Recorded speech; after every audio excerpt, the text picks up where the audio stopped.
Assalamualaikum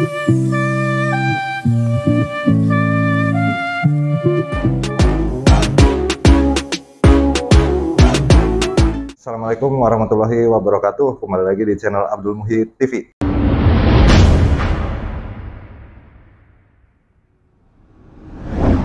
Nah, kali ini saya berada di PT Kumikon Indonesia lagi, yang ketiga kali ya Pak. Alhamdulillah. Nah, masih bersama Pak Reza selaku Direktur PT Kumikon Indonesia. Katanya sih sekarang ada proyek baru ya Pak. Boleh dijelaskan nggak Pak, itu proyeknya seperti apa? Ya, kalau yang disebut baru gitu mungkin lebih tepatnya kita ini ya inovasi lagi ya. Jadi bukan murni buat produk baru, tapi tetap masih berkaitan dengan apil. Tapi karena ini ya letaknya adalah di jalan arteri atau jalan menghubung antara provinsi dengan provinsi, atau biasa kita sebut jalan nasional gitu ya. Itu kita mengkonekkan antara detektor di ruas jalan yang tidak ada simpangnya dengan detektor di simpang. Nah, metode detektornya ini sendiri kita menggunakan detektor kamera gitu, kamera yang kemudian kita juga sudah mengadaptifkan kamera tersebut agar bisa mensensing data kendaraan. Nah, data kendaraan yang digunakan karena kita bekerja dengan instansi perhubungan, berarti kita mengambil plat nomor gini nih, plat nomor yang tujuannya memang bukan ke penindakan ya, karena ranah kerja penindakan atau e-tilang itu ada di rekan-rekan di kepolisian. Nah, di instansi perhubungan yang diharapkan adalah mengetahui travel time atau waktu tempuh. Nah, si waktu tempuh ini sendiri kita dapat dari capture, misalkan ada lokasi, kalau yang kita sebut sekarang ini adalah Indramayu dengan Brebes sekarang yang adaptasi yang sekarang. Tapi kalau sebelumnya masih di Jawa Barat, dari Karawang sampai ke Cirebon, sampai Indramayu juga berbatasan. Nah, di ruas jalan tersebut kan ada beberapa simpang-simpang yang letaknya di jalan nasional, besar juga berarti kan kepadatan lalu lintasnya. Nah, itu misalkan dia sudah kendaraan dengan plat A sekian-sekian-sekian, ini ke capture di Karawang, data di upload ke server, ternyata dia jalan lagi sudah sampai perbatasan Karawang ke Subang, capture lagi, nah waktu dari Karawang ke Subang, terus nanti ketika dia capture lagi misalkan sampai ke Indramayu, kalau di jalurnya di Pantura terus, waktu tempuh ini yang akan dikalkulasikan menjadi data travel time.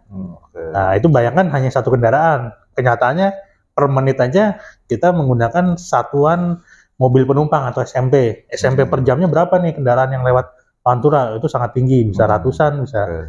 Ketika kemarin padat juga sangat tinggi lah. Jadi dari situ kalkulasi datanya kita dapatkan, nanti bisa kita munculkan bahwa kepadatan lalu lintas di Pantura, ruas Karawang sampai Cirebon, terus misalnya dari Cirebon ke Jawa Tengah sampai ke Brebes misalkan, itu ketahuan grafiknya bahwa nih kepadatan apakah landai, normal, atau sudah sangat padat. Gitu Kang. Itu menggabungkan sih, ada apilnya juga, ada detektornya juga gitu.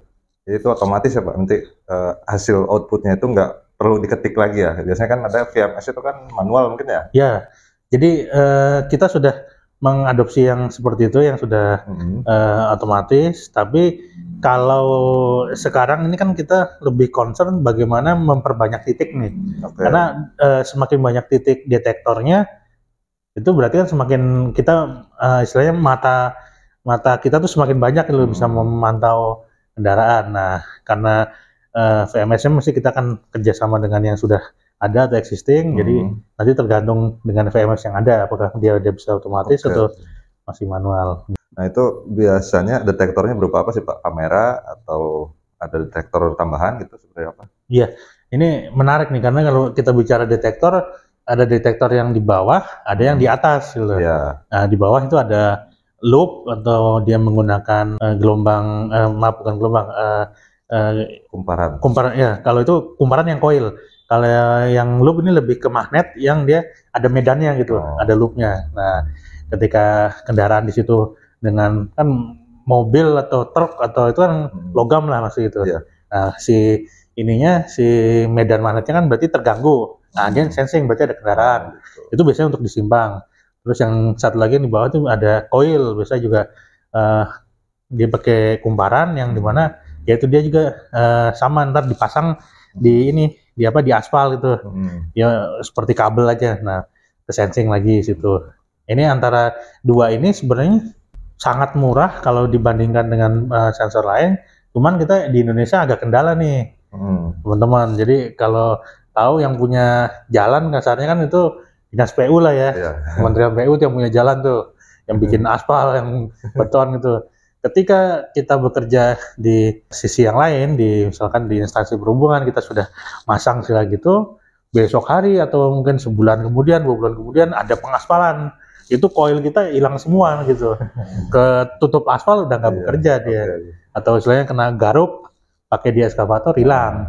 Makanya dari situ kita sensor bawah atau detektor bawah kita tidak terlalu prefer, kita gunakan yang di atas. Ya, di atas tuh ada 3. Ada detektor inframerah, tipe inframerah, terus ada radar, ada kamera.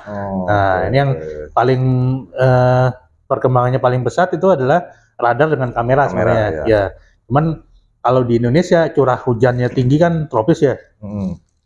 Radar itu karena dia menggunakan metode efek Doppler, di mana gelombang ditembakkan, gelombang baliknya itu yang dibaca, ada kendaraan kah lewat atau enggak. Nah, ini ketika hujan tembusnya di gelombang itu agak susah gitu, kalau hujan. Nah, mungkin kita gunakan kamera.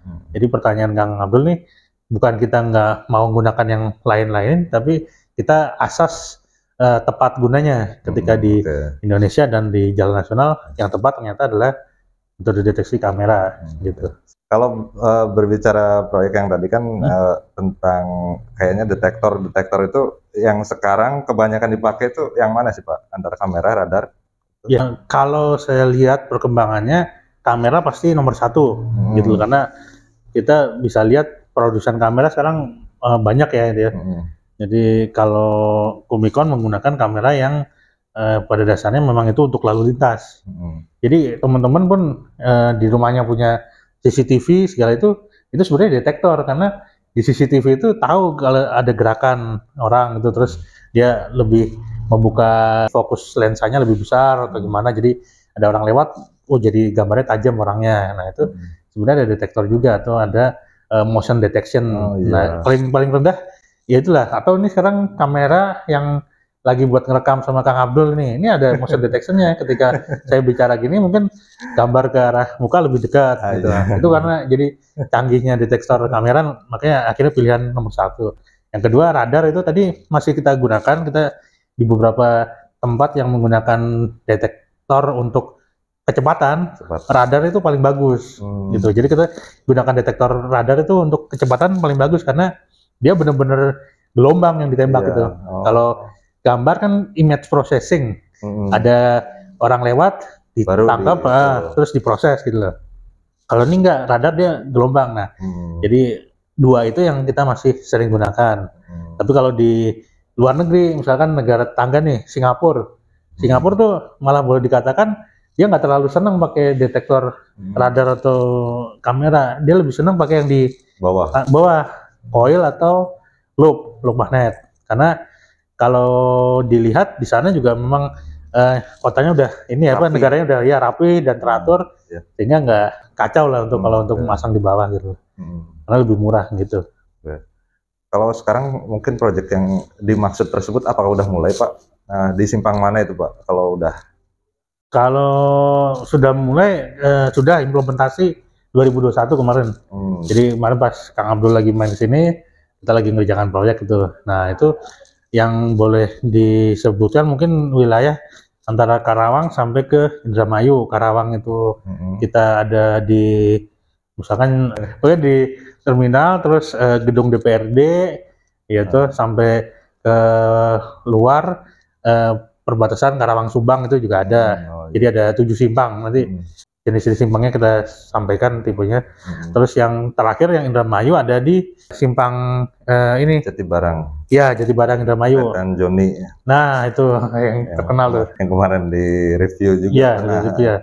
Ya itu Kang. Kalau yang 2022 ini kita sedang menjalankan ini pekerjaan yang masih berjalan. Jadi kita belum bisa expose dulu gitu karena mungkin masih belum jadi ya gitu. Jadi ketika udah jadi baru kita sampaikan lah ke Kang Abdul dan teman-teman semua. Tapi clue-nya Pantura ya Pak? Pasti Pantura nih sekarang. Karena apa? Jalur terbesar jalan nasional gitu ya. Karena kayaknya Pantura nih, kita udah dari ujung Merak sampai ke, bisa disebutkan sampai ke Banyuwangi gitu, paling enak ekspos jalan nasional di ini Pantura. Walaupun sekarang udah ada tol. Nah ini teman-teman, kalau tol kewenangannya beda lagi gitu loh. Kenapa Omikron istilahnya tidak bisa langsung masuk bekerja sama dengan tol, karena tol ada di bawah Jasa Marga gitu. Kita pekerjaan lebih ke instansi perhubungan. Jadi tadi yang dimaksudkan yang proyek barusan itu ya, itu masuknya ke Arterial Transport Management System. Nah itu. Jadi di sini mungkin teman-teman yang di rumah di Abdul TV ini ada hadir di sebelah saya nih, Kepala Divisi untuk Teknis dan Engineering gitu ya di Kumikon Indonesia. Nanti yang kurang lebih akan membantu melihat bagaimana terpantaunya dashboard, terus juga ada pemantauannya. Sedikit-sedikit akan saya kasih lihat lah bocoran, tapi jangan banyak-banyak. Kalau banyak-banyak ntar besok ditiru sama orang gitu. Paling enggak gitu. Nah, yang jadi judul tadi kita singkat ATMS sebetulnya. Kalau yang sudah berkembang sekarang kan ATCS. ATCS apa kepanjangannya? Area Traffic Control System. Nah, Area Traffic Control System. Karena itu di area, dan cocoknya memang di area perkotaan. Betul. Nah ini skopnya lebih besar di arteri gitu. Jalan arteri yang itu diusung adalah transportnya atau kepadatan lalu lintasnya, terus juga perpindahan dari kota ke kota gitu. Gitu. Ya, antar simpang itu jaraknya jauh ya Pak, kriterianya? Iya, dan utamanya pasti adalah di jalan arteri. Jalan arteri yang kelasnya nih mesti jalan nasional lah paling enggak. Gitu. Karena kita concern di situ ranah kerjanya wilayah untuk ini untuk instansi perhubungan. Kalau di jalan tol kan walaupun jalannya besar itu, tapi milik Jasa Marga kewenangannya gitu, kita nggak masuk. Gitu. Pak boleh dikenalin nggak Pak yang di sebelah Bapak? Ya ini jadi nanti teman-teman akan sedikit sedikit dibantu untuk melihat bagaimana proses yang sudah ada ini oleh Mas Ivan atau Pak Ivan ya. Gitu. Cuman orangnya agak malu, jadi kalau di ini syuting kurang gini gitu. Ya paling itu Kang Abdul, nanti bisa ditunjukkan sama Mas Ivan nanti ya. Oh boleh ya Pak, nanti saya lihat di itunya. Iya, di gedung R&D ya kita sebutnya, gedung R&D, Research and Development. Jadi kita punya gedung di sana khusus untuk Research and Development. Nanti ada simulasinya mungkin ya Pak di sana? Ada tampilan ininya, kayak command room lah ya. Command room. Command roomnya, cuman ini kita mengakses dari server gitu, jadi kita istilahnya nembak langsung ke sana untuk kita tampilkan sedikit lah. Ya, nanti kita main aja ke sana ya Pak. Siap, enggak silakan. Nanti teman-teman bisa ngeliat dilanjut di lokasi R&D. Ini yang proyek yang inovasinya baru ini ya Pak? Iya. Sekarang. Ini memang baru launching di 2021. Ya kasarannya sekarang ini baru mulai beroperasi dan kita masih mengembangkan terus nih biar semakin banyak titiknya gitu. Gitu. Mudah-mudahan semakin baik lah untuk kedepannya. Ya, mungkin sekian dulu di sini. Nanti kita pindah ke lokasi selanjutnya. Ya, terima kasih. Assalamualaikum warahmatullahi wabarakatuh. Waalaikumsalam warahmatullahi wabarakatuh. Nah, ini sekarang saya sudah berada di meeting room di PT Kumikon Indonesia.